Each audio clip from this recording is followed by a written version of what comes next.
Page 13, this train.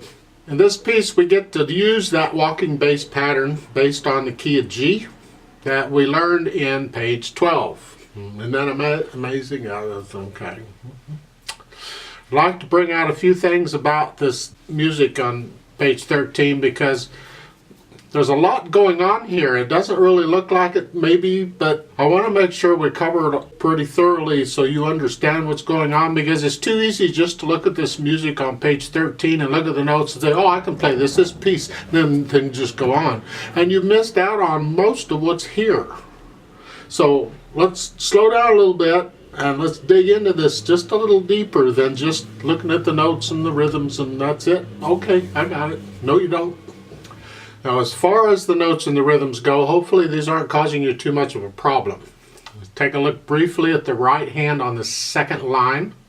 You're starting out fine with two notes here. And then in the second measure, the second line, you have all these B's. One of them is flat. The others are all natural, huh? 1 and 2 and 3 and 4 and. Third line. Take a look, starting with the second measure, third line, and right hand, it's 1 and 2 and 3 and 4 and. The first B is a B flat. There's no natural sign or nothing, so that flat carries on for the whole measure until there's a natural sign or something, and there isn't. So it's both B's are B flat. 1 and 2 and 3 and 4. Next measure, 1 and 2 and 3 and 4. The last note in that measure is a B natural. You see that? Sounds weird, but that's what it says to do, weird or not. And the last measure, B flat. 1 and 2 and. So work on the notes carefully. Make sure you got all the B flats and B naturals in the right place, and hopefully that'll take care of it. Left hand's no biggie. You just got this walking bass we've already covered in the previous page. I don't see any point in going over it. Take a look at the last measure at the bottom. The second ending. You're starting on as forte. It's got an F for loud. Okay, that's good. Starting out in the left hand with a G down here. You see the line going up? They don't need the line, but they're being nice to you. They're putting it in. Okay. Telling you something's going up. Well, it's not the melodies, but so must be the hand, left hand. Sometimes the line indicates the melody, tells you where the melody's going. Sometimes the line's just telling you the hand's going somewhere else. It means the notes for the left hand are now going up into the top staff. You don't need the line, as I said, because the stems of those two last chords here, the stems tell you what's going on. You see that having the stems go up and down, you look at it, you have a D sharp on the top note is a D sharp, but the stem's going up. And if you look at the two bottom notes, the G and the B, they're connected with the stem going down. Well, when they do this in music, it's one of two things. So either it's pointing out which hand is going to play them, or they're showing you the voicing in the music. They have multiple voices. Well, when you don't have any notes in the other staff, odds are the stems are telling you which hands are doing what. In this case, that's what they're telling you. The line telling you means move the hand up. Even without the line, you look at the stems, and the stems going down tell you the left hand are going to play those. So the left hand's going to play the G and the B, and the right hand's going to play the D sharp. Sounds like a train whistle, I guess is what it's supposed to sound like. It's not what you want to wake up to, but that's what it is. That's it. So you're going to play it as here. It's like the train blew its whistle at the end. Trains do that, you know. So that takes care of that part. Now let's dig a little deeper into this. At the beginning, in the first line, you see at the end of the line, first and second ending, there's a repeat sign. So we're going to play basically the first line twice. Well, go down to the second and third lines and you'll see they're surrounded by repeat signs. There's a reverse repeat sign at the beginning of the second line and a repeat sign at the end of the third line. So we're going to repeat those two lines. So we're going to play those two lines twice. Then at the last line, again, it's got a first and second ending. It's similar to the first line. Almost identical, not quite. But we're going to play the last line twice. That's the road map. That's fine. Let's dig a little deeper. Go back up to the first line and you'll see the dynamic markings between the stabs. It's a PP-MF. First time you play it, you're going to play it very soft. The second time you play it, you're going to play it medium loud. And there's a arrow, the crescendo arrow. You're going to get louder each time. So the first time you play it is very soft, and then you gradually get a little louder, and then when you repeat, you're up to MF.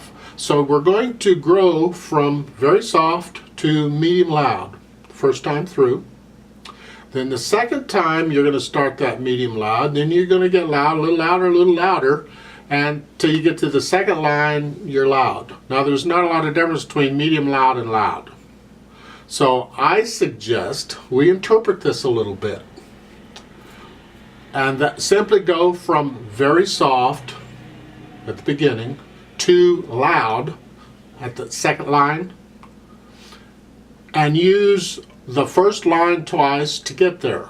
In other words, you may not be medium loud at the beginning of the second time when you repeat it, the first line.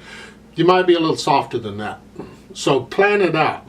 So at the beginning, how soft is very soft? You have to figure that out. Just start real soft. It's like the train's way off in the distance, you can hardly hear it. Now there's a note at the top there, right above the staff. Slowly, gradually, or getting gradually faster, however you want to say it. It's like a train just starting out. So you're starting out real soft. The train's just really, really soft. Don't use a soft paddle. Now, the hand's got to do it all. Soft. And then for the first two measures, stay soft. And then for the third measure, come up to maybe just soft. And then when you repeat, now I suggest you go up to maybe sort of soft. Not sort of loud, sort of soft. Stay under the... And stay that for two measures, and then come up to medium loud for the third measure, second time through. And the second ending, you're medium loud. And then on the second line, you're loud. Now the train's going. So when you actually perform it, you're going to start slow and gradually speed it up. Like a train starts, so it's like 1, 2, 3, 4, 1, 2, 3, 4. Train's waking up, it's starting to pick up speed. Second time, you're 1, 2, 3, 4, 1, 2, still picking up speed. And then when you get to the second line, the train is going.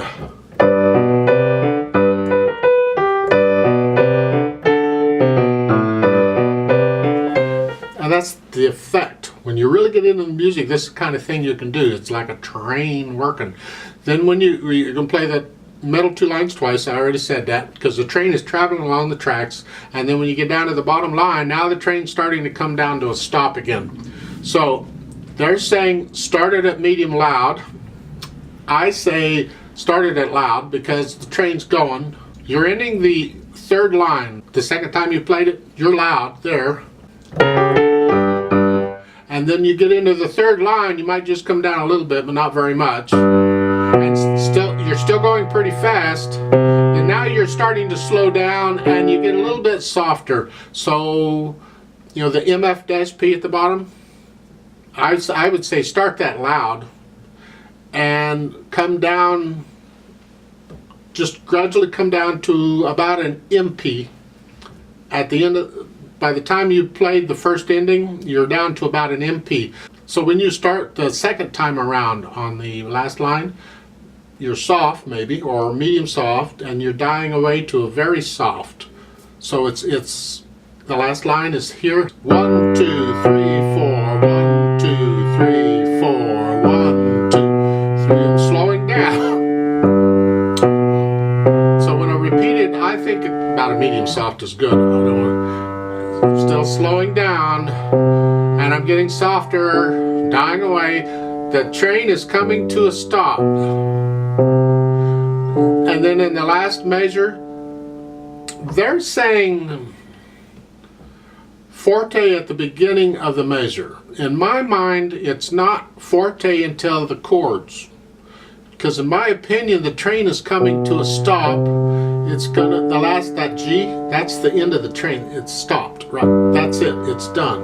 And then the forte for the train whistle.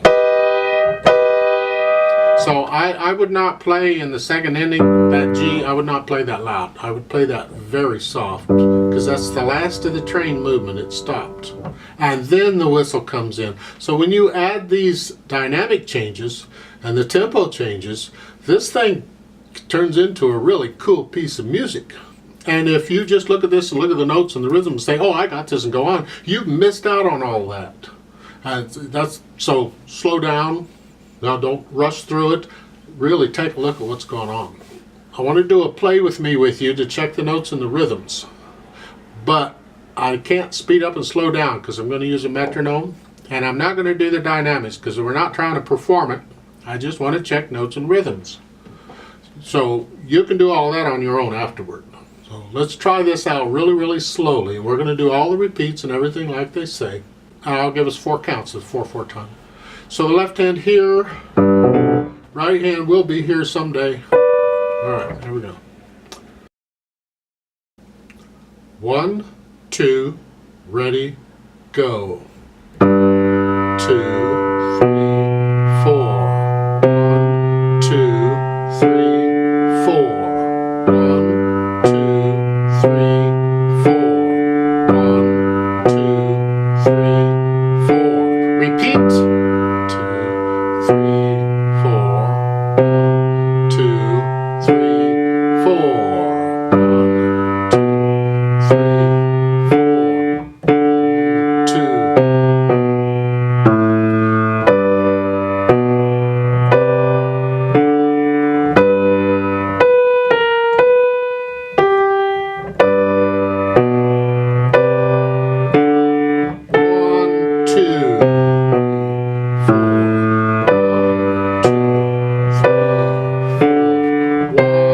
3, 4, 2.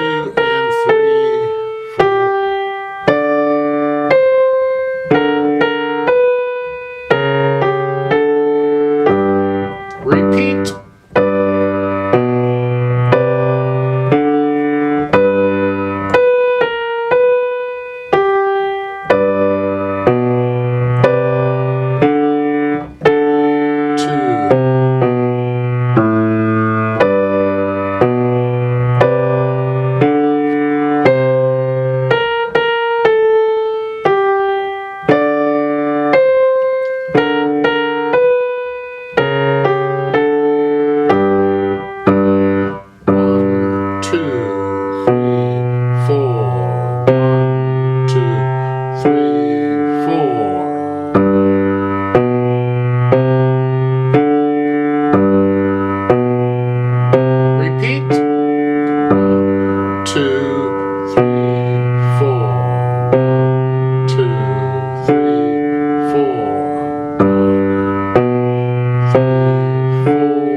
To give you an idea of what I'm sort of talking about on the interpretation, this is how I might play it.